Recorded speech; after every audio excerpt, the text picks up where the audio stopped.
Welcome, my fellow brothers, on Reward Hammer. Et salut à tous les amis, salut à tous et bienvenue sur Rural Hammer, le podcast du Wargame à l'ancienne dans sa rubrique Happy Hours Hérésie, une rubrique qui, comme vous le savez ou pas, consiste à faire intervenir des membres ou des acteurs du Wargame francophone. Aujourd'hui, j'ai le plaisir de me retrouver avec un astropathe du nom de Vexaray. Comment allez-vous, monsieur Vexaray ? Eh ben écoute, ça va, merci. Et toi, comment tu vas ? Oh, tout roule, hein, c'est l'été, il fait beau, là, terrasse, détente, podcast, Horus Hérésie aussi.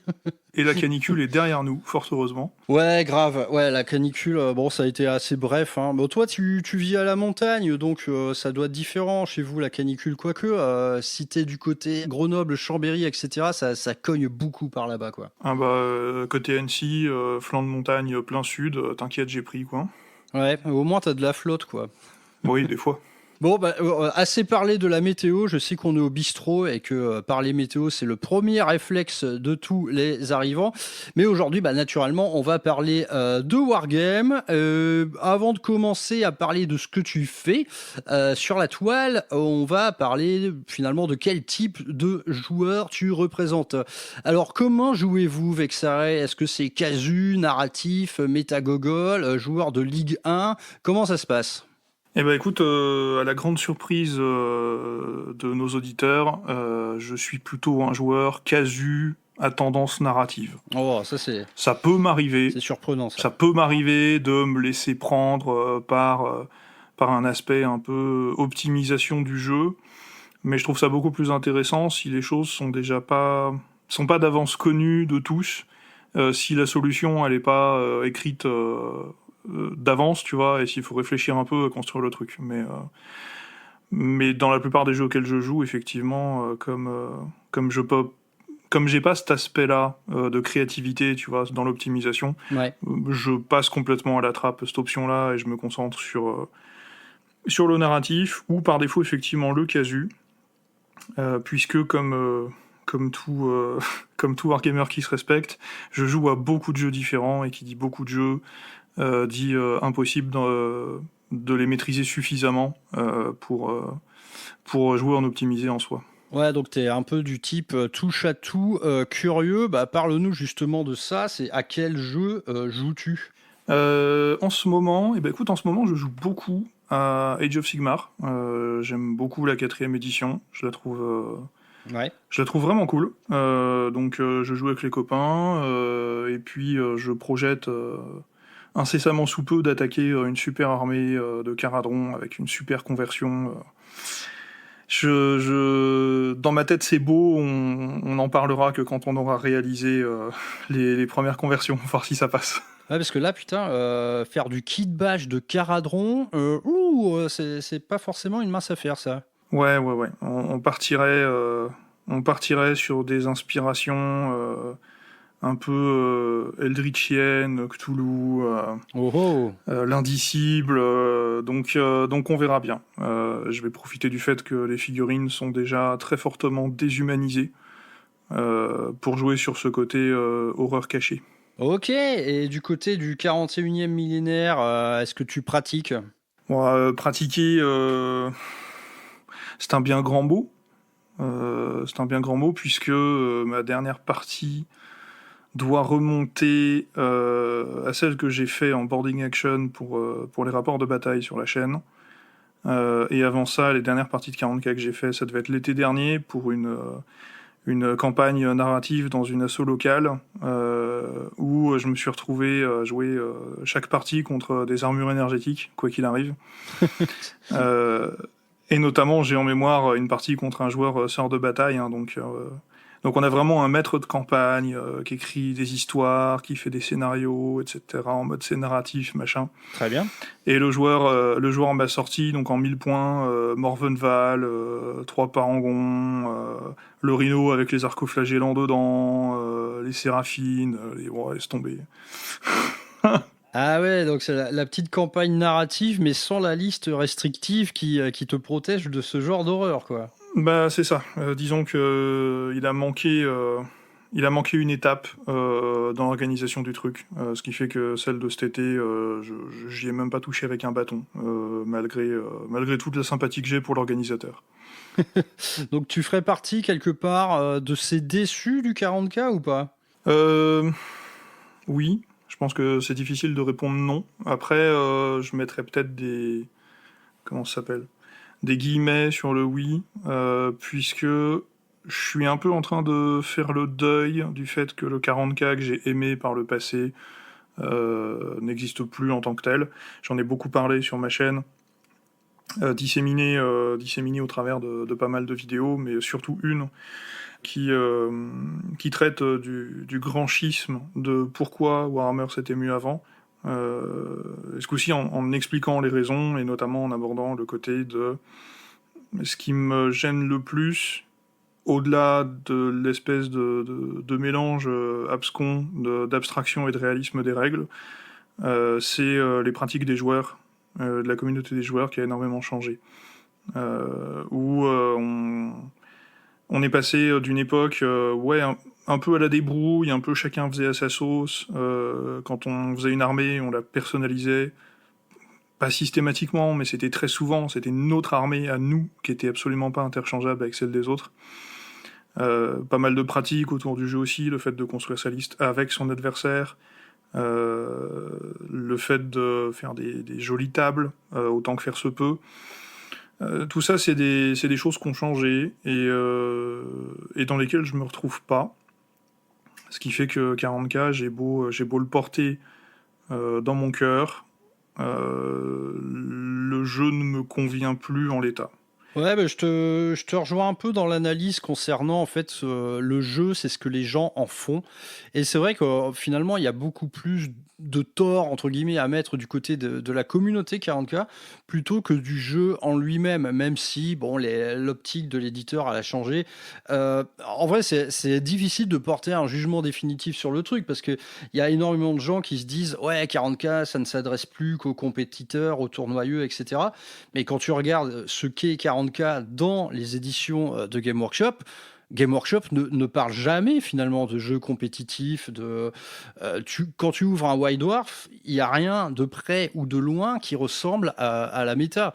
Qu'est-ce que tu en penses toi, finalement de ce grand écart entre ce qu'est la représentativité médiatique du jeu et ce que l'éditeur semble en dire? C'est assez... bon là on rentre dans un débat sans fin je pense. Hein. Ah bah alors moi, pour le coup, j'ai une vraie réponse à ce débat sans fin. Je pense qu'il y a très fortement une influence ascendante, donc qui vient des joueurs vers l'éditeur, notamment à cause de YouTube et de l'algorithme.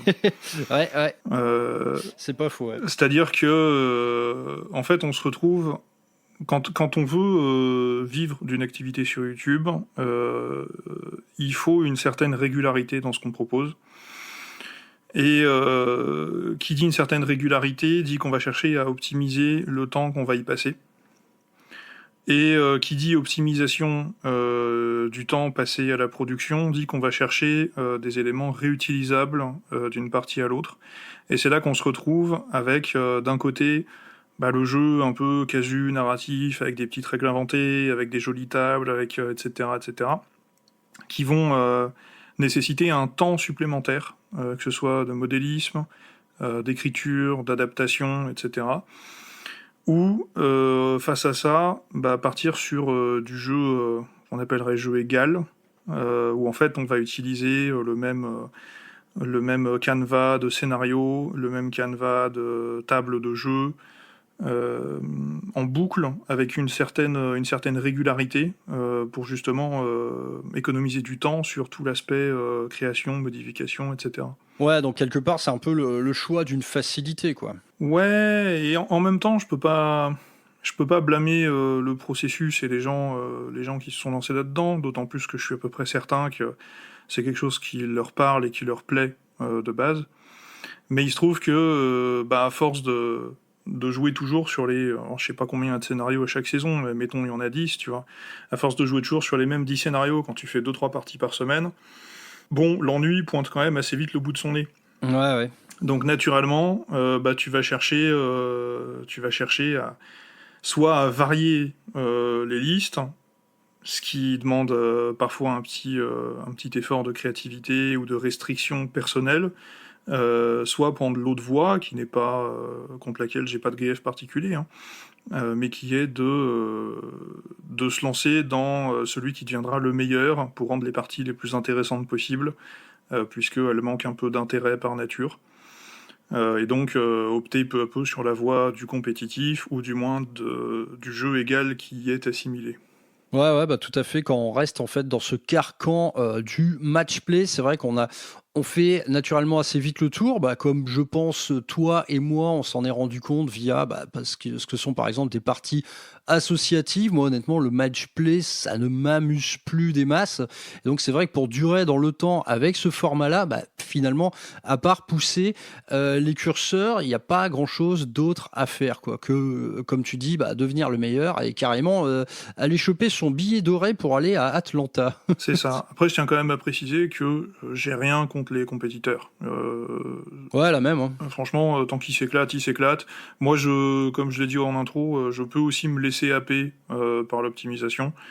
Mais c'est juste que, quitte à y passer du temps, autant que ça en vaille la peine, et passer plusieurs années, plusieurs éditions maintenant à essayer de prendre le train en marche et puis vraiment pas y arriver, je dois admettre que à mes yeux, pour 40K en tout cas, ça n'en vaut plus la peine. Ouais, clairement, quoi. Et du coup, parle-nous un peu des autres jeux potentiels. Pourquoi pas en nous refaisant quelque part le petit historique de ta liaison amoureuse avec Game Workshop. Ça avait commencé par quoi, tout ça? Ça a commencé par Warhammer Battle. Battle, j'étais en 6ème et on jouait aux cartes Magic dans un coin de la cour de récré. C'était genre le coin pour jouer aux cartes. Ça, c'était vachement cool. Classique. Et puis, c'est ça. Et puis un jour, il y a un gars, un grand de 5ème, j'étais en 6ème, attention, qui se ramène avec son copain, et ils ont un livre d'armée, et ils ont une boîte, je crois, je sais pas, ça devait être Dôme Lézard, et ça parlait d'un char du chaos sur laquelle il manquait une pièce pour une roue, etc. Et moi j'ai été intrigué par leur truc, et puis de fil en aiguille, ils m'ont montré ce que c'était. Je suis entré dans une première boutique, un petit revendeur local, pour qui j'ai une espèce d'affection particulière, hein, ceux qui auront connu Neurone Boutique dans la galerie de l'Émeraude. Neurone. Ouais, Neurone. Franchement, big up à vous. C'était un sacré bonhomme, hein, le vieux grincheux là qui tenait la boutique. Et du coup, j'ai fait mes premiers pas là-dedans à cause d'eux. Je me suis retrouvé mon Noël plus anniversaire cumulé, puisque il y a 1 mois et demi qui les sépare, même pas, avec mes premières figurines, des elfes noirs et la boîte de démarrage de peinture comment ça s'appelle, des gobelins de la Moria. Donc tu devais avoir Ah, celle-là, je l'ai eu, tiens. 12 ouais. gobelins Je et l'ai puis eu. des petits pots de peinture en grappe. Ouais, c'est ça, ouais. Donc voilà, c'est comme ça que j'ai commencé. Évidemment, comme tout le monde, c'était absolument ignoble, c'était ni fait ni à faire. Bien sûr, oui. Mais c'est comme ça que j'ai touché mes premières figurines. Et puis par contre, à l'époque, j'ai pas du tout joué à Battle, puisque mon petit frère, lui, était intéressé par Warhammer 40 000. Ouais. Et je me souviens d'une conversation qu'on avait eue, mais je vais avoir même pas 10 ans, quoi. Hein. Et je me souviens de la conversation que j'ai eue avec lui, où je lui ai dit, il faudrait qu'on s'accorde sur le même jeu, comme ça on peut jouer ensemble. Et lui ne voulait rien savoir, la fantasy ça l'intéressait pas, et du coup j'ai cédé, j'ai préféré pouvoir jouer avec mon petit frère que jouer à quelque chose qui m'intéressait. Et donc je suis parti sur Warhammer 40 000. Ah, ça a été quoi, du coup, la première faction? Eh bien, je ne sais plus exactement. Quoi? Puisque je pense que j'ai touché à pas mal de figurines de différentes factions. C'est une petite boîte par-ci, une petite boîte par-là, un truc récupéré à l'assaut. Ouais. La première armée, on va dire. Je devais avoir à peu près 1000 points, ce qui était bien à l'époque, hein, donc c'était fin V4, début V5, ce qui était tout à fait honorable, hein, pour jouer.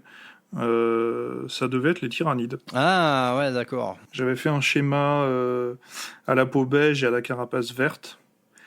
Et je me souviens notamment, petite anecdote, ils avaient sorti donc le codex V5 des Tyrannides, dans lesquels ils ont rajouté énormément de profils de monstres qui n'avaient pas du tout de figurines adaptées, dont notamment le Tervigon, la pondeuse. Oui. Et je me souviens que j'avais fait une conversion à base d'un Carnifex, sur lequel j'avais mis plusieurs de ses plaques dorsales à la suite pour couvrir son... Bon, j'allais dire son abdomen, les entomologistes vont me frapper. Mais T'inquiète, ils doivent pas être très nombreux non plus. et en dessous, j'avais fait une boule en aluminium que j'avais recouvert de green stuff et j'avais fait des espèces de gros pâtés pour faire des veines et tout. Et j'avais mis une tête d'Ormagone qui lui sortait du trou de balle, tu vois. Alors, c'était vraiment une conversion incroyable. Ah oui, la tête dans le cul façon Gaunt, d'accord. C'est exactement ça. C'est exactement ça. Et du coup ensuite, j'ai eu une armée d'Eldar. Parce que j'ai toujours trouvé le lore très très cool. On est d'accord que c'est le meilleur lore du 41e millénaire, les Eldar, quoi, c'est tout. Hein. Disons que ça fait partie des fondamentaux, quoi. Ouais. Y a des factions, vraiment, bon, on pourrait s'en passer. Eux, ça me paraît compliqué. Ouais, clairement. Et puis après ça, je me suis retrouvé à découvrir Epic et Battlefield Gothic. Ouais, je pense que ça, on aura l'occasion d'y revenir. Hein. Ouais, mais deux jeux qui m'ont absolument fasciné. Epic, je me souviens, j'avais mis la main sur plusieurs figurines que j'avais achetées d'occasion via le forum epic.fr. J'étais encore ado et je suis tombé, alors je sais plus à qui m'avait vendu ces figurines-là, mais c'était quelqu'un de très honnête, puisque du coup je lui avais envoyé du liquide par la poste. Ah, le bon vieux temps, ouais, ça aussi, je faisais ça souvent à l'époque. Voilà, mais en tout cas, je le remercie de pas m'avoir enculé, hein, clairement, parce que du coup, j'ai eu mes premières figurines, j'ai fait une première armée, j'ai jamais eu l'occasion de jouer. Battlefield Gothic, j'avais bricolé quelques figurines, des orques, des Eldar. J'avais commencé à kit bash des vaisseaux impériaux en carton et en tige plastique. Et puis, en fait, j'ai progressivement délaissé les figurines pour entrer dans mon fameux âge sombre. Ah bah le Dark Age, bah écoute, on va passer là-dessus. Aujourd'hui, on va parler que des choses cool. Le Dark Age, ça en fait pas partie, même si parfois on le fait pour d'excellentes raisons. Bon, t'as brossé quelques jeux par là. Il est temps d'en venir finalement à ta chaîne YouTube. À vrai dire, ce hobby que tu vis, eh bien, tu as ressenti le besoin d'en parler. Finalement, ça vient d'où cette envie? À quel moment tu t'es dit, putain, le hobby et tout là, faut que j'en parle, ça ne peut plus attendre? Je pense que c'est très vieux, en réalité, puisque dès mon plus jeune âge, j'ai fait un blog, comme c'était de coutume à l'époque. Un blog où je mettais des photos de figurines, et puis je racontais des trucs, et puis j'écrivais des scénarios, et puis machin. Vraiment très très vieux. Je pense que le premier n'est plus disponible. Il a dû être supprimé, les serveurs ont fermé chez l'hébergeur. Toujours est-il que j'en avais ouvert un juste avant le début du Dark Age, et que en reprenant le hobby juste avant le confinement, j'ai repris également le blog, et à partir de là, j'ai balancé plein de trucs dessus. Mais j'ai une certaine fascination pour l'espèce d'excavation archéologique de blogs de hobbyistes sur Internet. Ouais, on trouve des pépites hein, à ce niveau-là, quoi. Il y a des pépites absolues, mais il se trouve que c'est une plateforme qui est complètement à l'abandon, genre bien plus que les forums. c'est terrible. Oui, grave, ouais. Donc en fait, si on veut que des gens nous lisent, si on veut qu'il y ait un récepteur à nos paroles, il fallait passer par autre chose. J'ai mis beaucoup de temps à me décider à passer sur YouTube, et notamment ce qui m'a motivé, c'est en grande partie la frustration de n'avoir que quelques caractères pour répondre à quelqu'un pendant un live, par exemple, ou des fois des gens qui font des vidéos particulièrement décousues, qui n'ont pas de plan structuré, qui peuvent être intéressantes, mais c'est difficile de faire le listing de point par point, les trucs qui t'ont intéressé, les trucs sur lesquels tu veux rebondir, etc. Et au final, l'élément déclencheur qui m'a dit bon allez, il faut que je prenne la parole à mon tour, c'est que je me suis retrouvé à en fait constater que j'avais épluché le YouTube Wargame francophone et que j'avais pas forcément trouvé chaussure à mon pied. Il y a toujours des sujets que je trouvais pas traités du tout ou mal traités de manière générale, et donc c'est comme ça que j'ai commencé. Ouais, et t'as commencé en fait de fort belle manière, parce que je me rappelle dès le tout début de ta chaîne YouTube. Donc déjà, on va le dire aux auditeurs, cette chaîne YouTube, ça s'appelle Astropath Vexare, donc vous trouverez ça facilement. Et c'est vrai que dès le début, il y avait de ta part un parti pris net, en vérité, du côté de l'écriture. On sent que c'est pas de l'émission faite à l'instinct, c'est des réflexions qui semblent couler de longue date et qui du coup se retrouvent bien mise en page à l'écrit, quoi. On sent tout de suite que tu as un truc en plus du côté de la rédaction. Ouais, le truc en plus, c'est que j'ai un bac littéraire Ah qui s'accompagne derrière avec la carrière professionnelle absolument chaotique.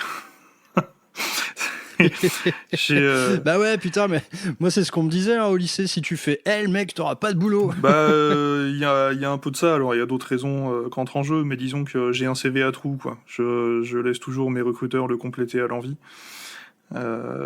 Mais ouais, du coup, j'ai peut-être un certain standing sur l'écriture, on va dire, puisque c'est une transposition du blog, et que le blog, comme c'est un format écrit, ça oblige à réfléchir un peu à ce qu'on met. Ouais, t'as été habitué à fonctionner comme ça, quoi. C'est ça. Et d'ailleurs, la première vidéo, c'était ouais, ce qui était à l'origine un billet de blog, c'était les peintures que j'ai fait ce mois-ci, quoi. Ouais. Qui est d'une qualité désastreuse. En plus, j'appelle ça une vidéo, mais j'ai choisi un format particulier pour des contraintes techniques et financières, puisque je me suis dit, bon, j'ai pas de quoi capturer une image de manière jolie. J'ai pas de budget pour acquérir ces outils. J'ai pas forcément les compétences pour, non plus. Mais par contre, afficher des photos sur un fond qui bouge et puis parler en voix off dessus, ça devrait être à ma portée et ça devrait être beaucoup plus facile à faire. Donc je suis parti là-dessus. Et dès la deuxième ou troisième vidéo, j'ai cassé la tirelire, j'ai acheté un micro de qualité un peu plus supérieure, parce que c'était vraiment pas possible. Je me suis fait la réflexion très vite que s'il n'y avait pas d'image, s'il y avait que le son, ou essentiellement du son, il fallait au moins que le son soit audible. Ouais, c'est important le son. Hein. Ah bah c'est pas à toi que je l'apprendrai. Hein. Mais du coup, ouais, tu te retrouves avec une espèce de blog animé. C'est ça qui est sympa. On est un peu en mode soirée diapositive, mais n'empêche que ces moyens très restreints, cette absence, évidemment, t'as pas 1500 € à mettre dans un réflexe, hein, comme dans la plupart des gens, mais n'empêche que cette technique restreinte, finalement, elle t'a pas empêché de faire de véritables rapports de bataille, par exemple. C'est pas une mince affaire. Ça, honnêtement, je suis assez admiratif devant ça. Qu'avec si peu de moyens, tu as réussi à nous faire du rapport de bataille narratif, mais qui tienne complètement la route, et y compris finalement dans le visuel, où voilà, les figurines, elles sont photographiées avec du fond noir, avec des beaux décors et tout. Franchement, c'est cool, quoi. Est-ce que tu te voyais ça? Est-ce que c'était un des buts premiers de faire du rapport de bataille? Ça faisait partie des choses qui m'intéressaient. À noter que j'en avais fait quelques-uns sur le blog à l'époque, à l'écrit, donc pareil, des photos et du texte, hein, grosso merdo. Et je me suis retrouvé à pas oser me lancer. J'y suis allé très timidement. Donc le début était pas très intéressant. J'ai fait 3, 4, 5, 6 vidéos. Ma foi, pas terrible, mais un peu pour me faire la main. Et je me suis retrouvé au mois de décembre l'an dernier à à faire une espèce de pré-burn-out de la production de vidéos, puisque en parallèle, je faisais évidemment ma peinture, la recherche d'emploi, etc. Et ouais, c'était notamment pour le premier rapport de bataille. En fait, le premier rapport de bataille a été impulsé puisque j'ai entendu pour la énième fois dans les GG du Wargame Duncan se plaindre, Ouais. se plaindre de pas avoir les financements pour commencer à faire des rapports de bataille narratifs, etc. Et je me suis dit non mais attends, je vais trouver une manière. Je vais pas être débile. Je vais pas passer des mois et des années à rêver d'un truc dans lequel je pourrais me lancer et dans lequel je fais pas pour une raison X ou Y. Et donc je me suis lancé dedans. J'ai fait le premier qui a été un peu galère, mais on s'en est sorti. Et en parallèle, comme je m'étais lancé dans l'idée de faire comme tout le monde et de faire une vidéo par semaine, et que c'est une vidéo là qui m'a demandé 2 semaines de travail, entre l'écriture, le tournage, le montage, etc. Je me suis retrouvé en parallèle à préparer deux petites vidéos, à mettre ça en avant, en attendant, etc. Et en fait, ça m'a saoulé. Ouais, on peut parler finalement de ce qu'est le passage au véritable YouTube game, quoi. Je pense que c'est tout le sujet. C'est ça. Donc en fait, très vite, j'ai mis le doigt sur le truc, j'ai fait en fait, j'ai pas envie de faire ça. Je commençais, et je pense que c'est ce que font beaucoup de gens, malheureusement. J'ai commencé à me faire une liste de « Ah tiens, je pourrais parler de tel sujet. Ah tiens, je pourrais parler de tel sujet. » Vas-y, nique ta mère, en fait. Je suis pas là pour ça. D'accord ? J'en faire du contenu, faire du remplissage. Il y a déjà assez de gens qui font ça. Et ça ne m'intéresse pas. Fondamentalement, si ce que les autres proposent, ça ne m'intéresse pas, pourquoi est-ce que je le ferais moi-même ? Je veux dire, ça n'a absolument aucun sens. Et donc à partir de là, donc c'était décembre, j'ai opéré un changement de direction. Et je me suis dit, je vais plus rien m'imposer. Je vais juste faire des trucs quand j'ai un sujet qui me parle, quand j'ai des choses à dire, quand je trouve la pertinence d'apporter un avis sur une question, quand j'ai l'envie de faire un rapport de bataille, quand voilà. Donc depuis, je n'ai plus aucun rythme de sortie, je n'ai plus aucune ligne conductrice.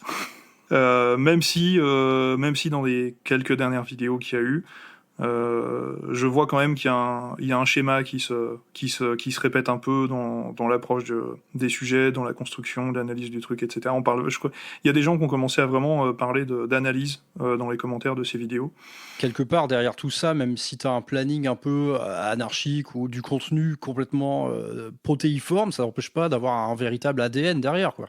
C'est ça. Mais du coup, comme ça fait quelques vidéos où il y a des gens qui me parlent d'analyse, je pense que force est de constater que ça fait partie des choses actuellement, pour l'instant, qui peuvent définir ce que je fais sur YouTube.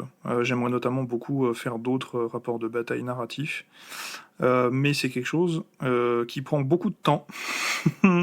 Qui prend beaucoup de temps, et du temps que je n'ai plus ces derniers temps. Voilà, donc... Ouais, il y a le jeu de la vraie vie auquel il faut jouer conjointement à tous nos petits univers parallèles. C'est ça. Parfois, ça prend de la place également, quoi. Et puis, c'est difficile de se motiver à y jouer quand on sait qu'on n'est pas gagnant, quoi. Ouais, c'est ça. Parfois, on joue pour 1300 balles par mois et c'est pas terrible. C'est pas fou, quoi.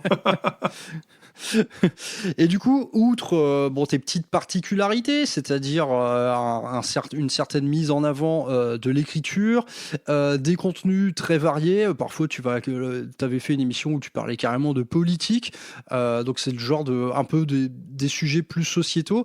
On se rend compte également que tu mets en avant quelque part les grands oubliés du wargame moderne, et moi pour ma part c'est tout ce que j'aime, donc naturellement j'apprécie, mais du coup pêle-mêle sur ta chaîne, on a vu quand même du board in action, de l'AOS, et puis on va devoir en parler de Battlefield Gothic. Merde, je l'ai mal dit.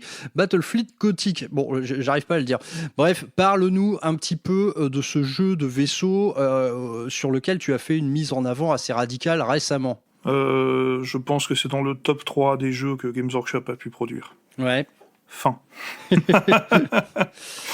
Non, J'en ai fait une vidéo qui est plus que complète en réalité à ce sujet, sur ce que je pense du jeu, sur sa présentation, sur pourquoi il faut y jouer, il faut pas l'oublier. Ouais, j'avoue, t'as failli m'avoir là. J'ai tellement mis le paquet en fait, j'ai tellement chargé d'émotions cette vidéo que je m'en suis retrouvé curieusement lessivé dans les semaines qu'on suivi, en mode j'ai tout donné, je suis à sec. Mais je vais essayer de revenir un peu sur ces points très brièvement pour ceux qui ne l'ont pas encore vu.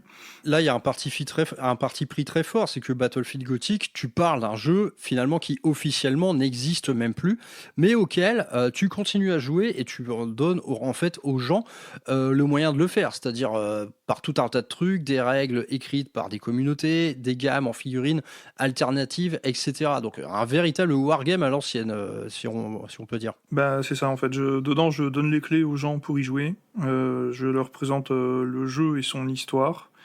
Et surtout, j'explique pourquoi le jeu est un banger absolu. Pourquoi le jeu est à la fois... En fait, je pense que c'est un petit miracle, ce jeu, puisque il se trouve à la croisée du jeu narratif et du potentiel stratégique presque illimité. Je sais pas comment ils ont fait pour écrire un jeu aussi bien, mais il est vraiment incroyable. En fait, le jeu, d'un point de vue mécanique, a une ou deux petites lourdeurs dues à son époque, puisqu'il est sorti à la fin des années 90. Ouais. Mais une fois qu'on est passé là-dessus, il est absolument irréprochable. Le jeu est bon, le jeu est fluide, le jeu est narratif dans son essence. C'est-à-dire qu'il y a beaucoup de gens des fois qui te disent oui, tel jeu est narratif par essence, etc. Je vois ça notamment sur certaines personnes qui veulent mettre en avant The Old World, tu vois. Ouais. Je trouve que Battlefield Gothic le fait de manière bien plus intéressante, notamment la gestion des dégâts. Je vais prendre juste ça comme exemple. Ouais. Pour en prendre d'autres, mais je pense que c'est celui qui parle le plus. La gestion des dégâts dans Battlefield Gothic, chaque vaisseau a un certain nombre de points de structure. Et quand ces points de structure sont perdus, en fait c'est des points de vie, il y a une chance sur 6 à chaque fois pour que le vaisseau subisse une touche critique. Et ces touches critiques, certaines peuvent être réparables par la suite au cours de la bataille, d'autres non. Et dans ces touches critiques, on va retrouver des systèmes d'armes qui ont été désactivés temporairement, on va retrouver des propulseurs qui ont été endommagés, on va retrouver des gouvernails qui sont cassés, on va retrouver la superstructure qui se tord de partout et il prend beaucoup de dégâts supplémentaires. On va trouver des incendies, on va trouver la destruction du pont de commandement avec l'amiral qui avait à bord, etc. Puis là, c'est finito, on le récupère pas. On va trouver énormément de trucs comme ça. Et passer le cap de 50% des points de structure perdus, le vaisseau se retrouve désemparé. Un vaisseau qui est désemparé voit ses capacités de combat réduites de moitié, voit sa vitesse diminuer, et voit surtout l'adversaire commencer à scorer des points dessus, puisque on parle de machines qui sont tellement immenses que même avec les ressources d'un monde forge capital, ça prend plusieurs dizaines, voire pour les plus gros, plusieurs centaines d'années pour être construit. Du coup, la moindre perte est absolument cataclysmique. Et là, tu as une mécanique qui va être de chercher à désengager ces vaisseaux pour préserver une partie des points de victoire et éviter leur destruction. Mécanique qui est purement traduite du mode de campagne du jeu, qui se retrouve en fait dans le jeu de base en soi. Ouais, mais finalement, tu vois, quand on dit d'un jeu s'il est narratif ou pas, généralement, ce qui plante le truc, c'est que est-ce que les règles de ce jeu s'accompagnent d'une mise en contexte? Là, typiquement, ce que tu nous dis sur essayer de rapatrier un vaisseau, typiquement, aller à un truc de classe Gloriana qui fait 30 km de long, si, en fait, dans les règles du jeu, on t'explique que du côté du lore, ce truc peut prendre des siècles à être réparé, bah, ça, naturellement, ça, c'est ce qui fait d'un jeu un jeu narratif, quoi. Est-ce que tu retrouves finalement ces caractéristiques de jeu à l'ADN narratif ailleurs? Par exemple, Horus Heresy, t'en penserais quoi? Bah, il se trouve que Horus Heresy, j'y ai pas encore joué. Donc ça va être difficile de m'exprimer dessus avec justesse. La manière dont je vois Horus Heresy, pour avoir lu quasiment tous les bouquins, j'en suis à la fin, je suis en train de me faire la série des Primarques. Le dernier que j'ai lu, c'était Perturabo, tu vois, donc on avance bien. Je pense que, enfin, de ce que j'en vois, de ce que j'en sais, je pense que cette nouvelle édition avec le système des duels a gagné quelques points en jeu narratif. Sinon, en dehors de ça, c'est l'ancienne mouture de Warhammer 40 000 entre la V3 et la V7. Ouais. Mais ce qui va vraiment en faire, ce qui va vraiment lui donner des arguments sur le jeu narratif, du poids là-dessus, ça va pas tant être les mécaniques du jeu, en dehors de 2-3 trucs là, comme les duels qui ont été instaurés, ça va surtout être l'approche que les joueurs vont avoir avec ce jeu. Et comme j'ai pu en discuter avec l'un de ces joueurs qui a aussi été organisateur des Chroniques de l'Hérésie sur quelques éditions, dont on a discuté sur ma chaîne, c'est comment ça s'appelle, c'est vraiment ce que les gens vont en faire. Et je me suis perdu dans ma phrase. Bah, comme d'hab, hein, le jeu, c'est ce que les gens en font, tout simplement. Et c'est vrai que la fanbase, je pense, de Horus Heresy, qui est composée, en fait, presque exclusivement d'amoureux de lore, et en particulier d'amoureux de cette série de bouquins qui regroupe, je pense, à peu près 80 références. Ces gens-là, en termes de jeu, ils vont en demander plus qu'une simple mécanique de scoring, je pense. Oui. Et puis surtout, ils vont essayer de mettre en scène des batailles. Ils vont essayer de les justifier. Ouais. C'est pas... C'est le côté cinématographique. C'est ça. Pour reprendre l'expression de Vincent de Planet Wargame, c'est pas un petit coup derrière l'église le jeudi soir, quoi. Je la connaissais pas, celle-là. Donc ouais, avant toute chose, finalement, le jeu narratif, voilà, un jeu est narratif parce que les gens qui y jouent veulent en faire quelque chose de narratif, point. Bon, à ce titre, on va dévier sur autre chose, sur par exemple ce qu'est l'actualité du jeu narratif dans nos petits cercles ruraux. Comme vous le savez, les amis, ou comme vous le savez pas d'ailleurs, j'ai inauguré les réunions Tupperware, donc qui est un concept de rendez-vous de jeu narratif fréquent, et du coup un concept qui vous est ouvert. Donc en tant que asso ou particulier, vous pouvez très bien fabriquer vos petites réunions Tupperware. Pouf, elles sont labellisées par Frère Maxou, ça veut dire que ce jour-là, on va bien s'amuser. Est-ce que tu as des idées à ce sujet, mon cher Vexaré ? Eh ben écoute, c'est vraiment une question inattendue, ma foi, puisque oui, je vais pas dire que je suis à l'organisation, disons que je file un coup de pouce à l'ami Champêtre qui est en train de mettre en place un événement Boarding Action. Ouais. Sur lequel je greffe une section Battlefield Gothic. Voilà, ouais. Okay. Donc multi-jeu, multi-format, quoi. C'est ça, multi-jeu, multi-format, avec une colonne bien évidemment narrative, et des interactions entre les tables de Boarding Action et les tables de Battlefield Gothic, puisque les deux sont étroitement liés. Ouais, mais moi je t'avoue que c'est dans Battlefield Gothic, c'est vraiment un des trucs qui m'intéresse le plus, quoi. C'est que, comme Epic, à vrai dire, c'est qu'on retrouve une composante, mais idéale pour faire du multiformat, multijeu.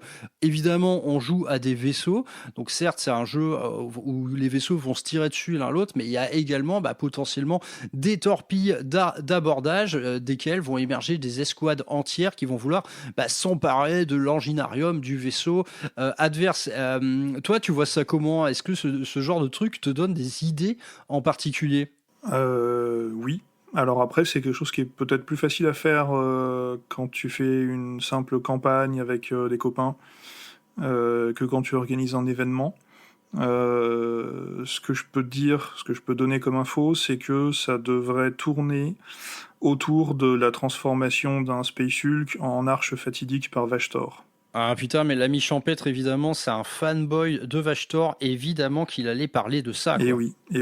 Et du coup, autre info qui peut intéresser des gens, évidemment, on vous tiendra au courant, notamment, probablement au travers de ma chaîne YouTube, mais également sur ton Discord, mon cher Maxou. On pense faire ça pour le mois de mai 2026. Ok. et accompagner ça, donc mois de mai 2026 et dans les environs de Roanne, si je ne dis pas de bêtises. Et surtout, on laisse ce délai puisque j'ai la tâche m'incombe de lancer un choix des armes, Battlefield Gothic et ou Boarding Action avant le lancement des hostilités. Ah bah ça c'est excellent comme concept, un peu à l'image de ce qui s'est passé pour moi, c'est que juste derrière le boarding challenge, donc un petit challenge de peinture en ligne de patrouille d'abordage, a eu lieu le Rural Hammerfest, événement durant lesquels les gens présents en ligne lors du concours ont pu voir les armées présentées en vrai. Donc en fait ça donne beaucoup plus de corps à ton événement, évidemment je ne puis que approuver cette petite technique de Digital Communication Consulting Bac+8. Ouais. Eh oui, je fais vraiment tout mon possible pour que les gens jouent à ce jeu. Hein. Vraiment, je peux pas faire plus au bout d'un moment. Mais du coup, ouais, je sais que tu en as parlé un peu dans ton émission dédiée, mais quand on commence Battlefield Gothic, c'est où qu'il faut aller en premier, par exemple, du côté des figurines? Où est-ce qu'on trouve des figurines à l'heure actuelle? Et bah déjà, si vous tapez Battlefield Gothic, vous n'allez pas trouver grand-chose. Par contre, si vous tapez Battlefleet, ouais, c'est ça, hein. Battlefleet Gothic, vous risquez de tomber sur 2-3 trucs. Alors en termes de figurines, à une époque, j'aurais pu vous dire que marché de l'occasion était encore relativement bien fourni, mais le Covid et la folie des revendeurs est passé par là. Donc maintenant, je vous dirais que l'impression 3D est votre meilleur ami, puisque la plupart des vaisseaux sont disponibles en STL gratuitement grâce à une poignée de modélisateurs qui ont fait un travail exceptionnel pour la communauté. Ouais. Et en fait, toutes les informations sont disponibles sur le Discord de Battlefield Gothic francophone. Vous allez avoir des liens vers les règles, vous allez avoir des liens vers les différents studios qui font des figurines, que ce soit des figurines moulées, des proxys, ou des STL, que ce soit de l'impression 3D direct, ou des fichiers à récupérer, à faire ça chez vous ou chez les copains dans l'assaut. Ouais. Et puis vous allez aussi trouver une carte des joueurs, voilà, qui commence à se remplir tout doucement au fil des années. Ainsi que bien évidemment la plupart des joueurs français qui seront là pour interagir avec vous, pour vous aider, pour vous guider, pour répondre à vos questions et pourquoi pas avec un peu de chance si vous n'êtes pas trop loin pour vous proposer une partie. Ouais, donc finalement, t'as un petit Discord, Battlefield. Putain, j'arrive vraiment pas à le dire, je suis désolé. Moi, je dis le pied de bataille, tu vois, le pied de bataille gothique.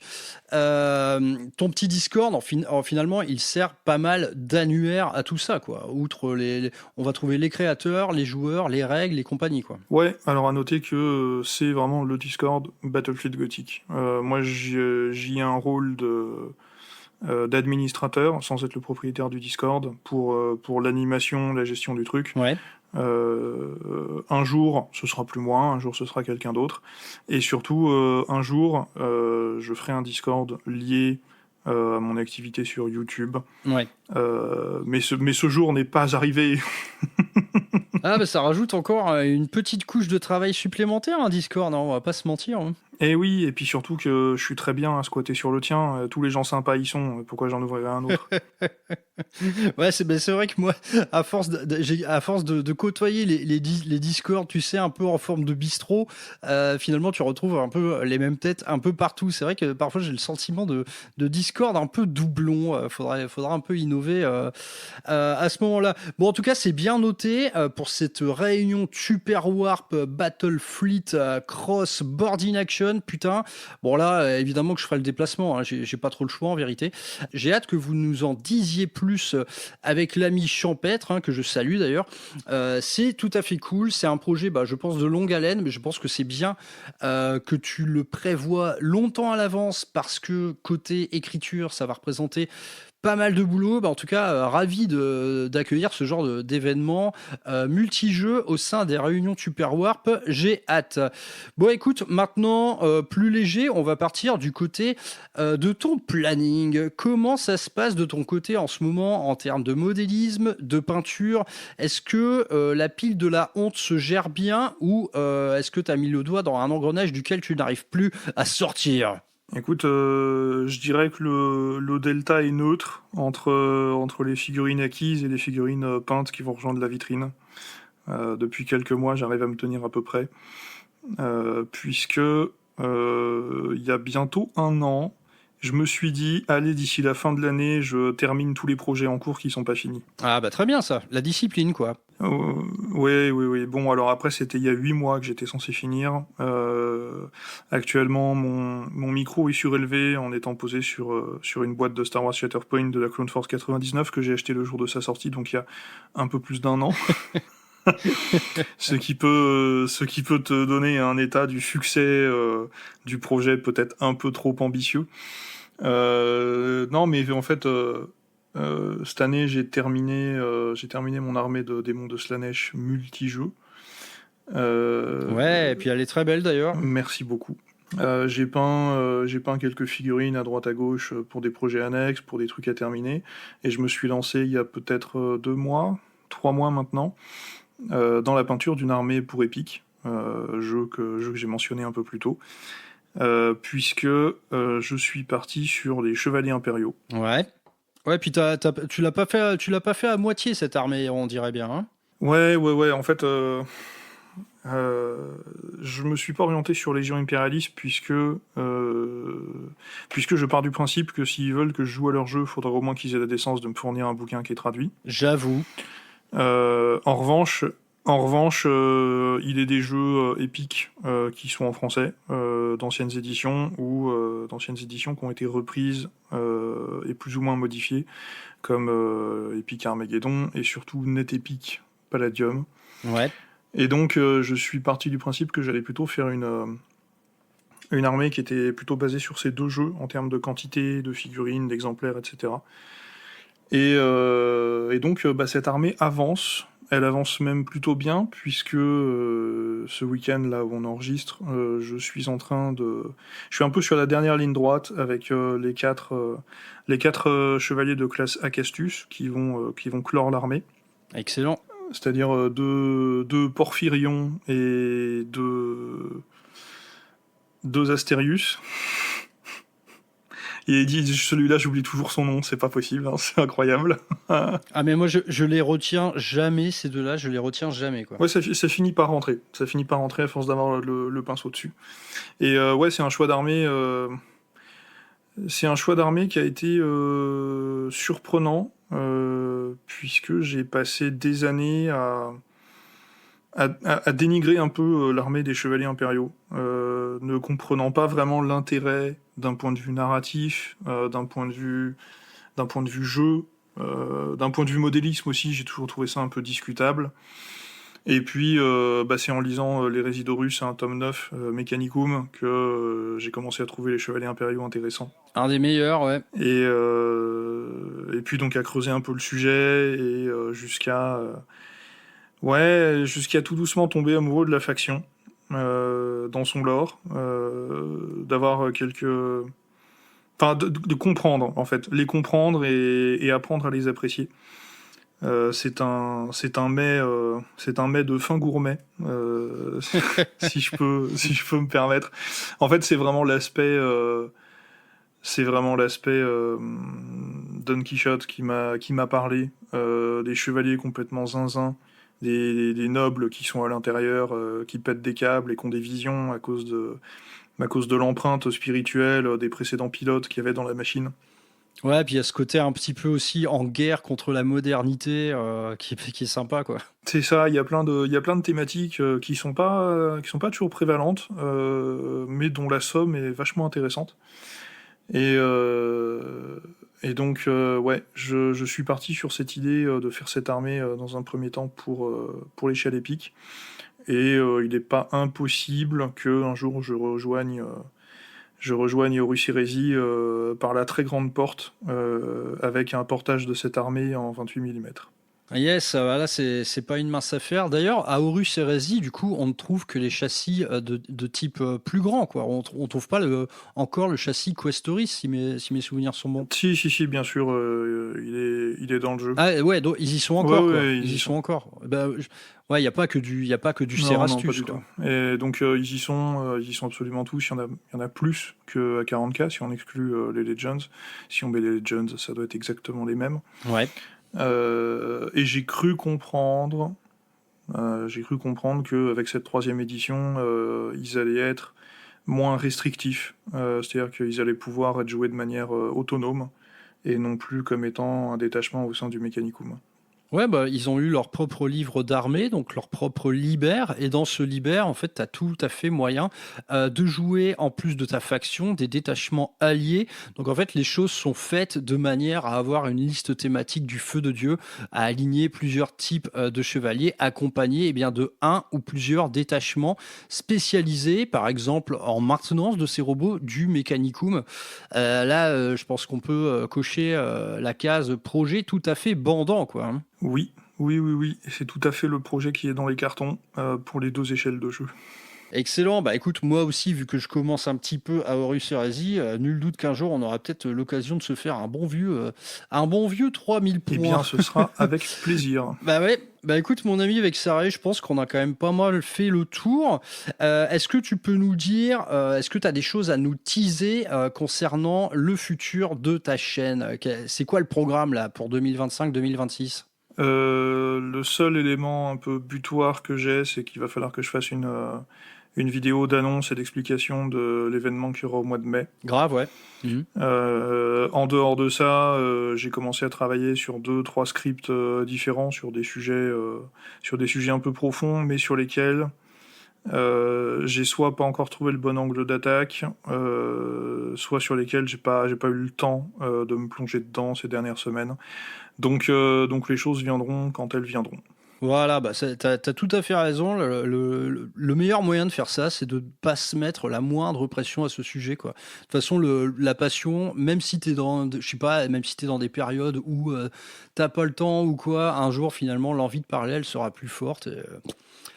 Il y a aucun souci à ce niveau-là. Et du coup, je ne peux que te féliciter pour cette petite chaîne qui est vraiment pas comme les autres, à tous les niveaux, que ce soit sur la forme, dans la rédaction, dans l'écrit. Du coup, je ne peux que te souhaiter une très longue vie à ce sujet. Merci beaucoup.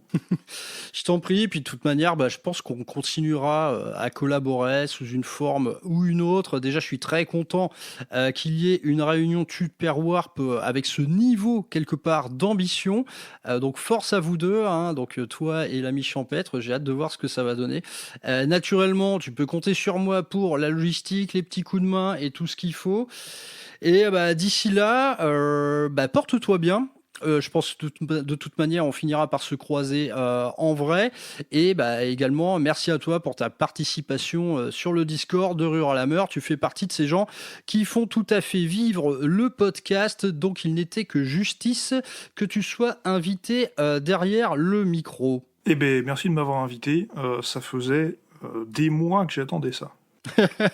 C'est vrai que je suis à la bourre là sur la rubrique Happy Hour Heresy. Ça faisait longtemps que j'avais pas eu de petits invités, collègues de médias hobbyistiques francophones. On va y remédier.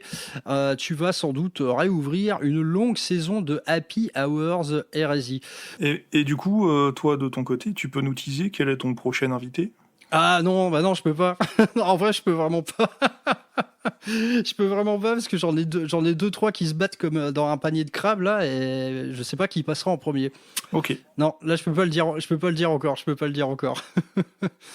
Allez, écoutez les gars, portez-vous bien, restez à l'écoute de l'astropathe Vexaré ainsi que de Ruralamer pour des prochaines annonces de réunions Super Warp qui s'annoncent tout à fait excitantes. Moi, à l'annonce de ce genre de truc, il y a des trucs qui se passent dans ma petite culotte, c'est une évidence.